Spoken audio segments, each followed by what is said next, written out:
পর্বতে আমি আসলে একটু সেফ ফিল করি, যে মানুষ বেশি থাকলে হয়তো আমার ক্ষেত্রে মনে হয় অনেক ক্ষেত্রে ডিজাস্টারাস।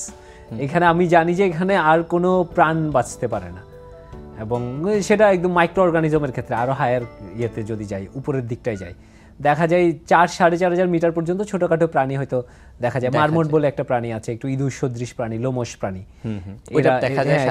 কিছু জায়গায় হয়তো দেখা যেতে পারে। অনেকে বলে আরেকটু উপরে গেলে স্নো লেপার্ড থাকে, আমার কখনো দেখার সৌভাগ্য হয়নি স্নো লেপার্ড।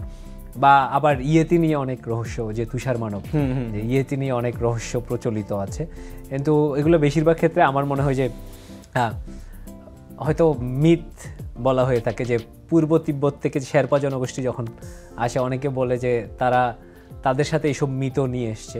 তো আমার পার্সোনালি ওই রকম ভয় লাগে না। তুষারদোষের একটা ভয় থাকে, কিন্তু ক্যাম্পগুলো সাধারণত চেষ্টা করা হয় এমন জায়গায় করার যেখানটায় তুষারদোষের চান্স কম। তারপরে তো ডিজাস্টার যে কোনো সময়ই হতে পারে।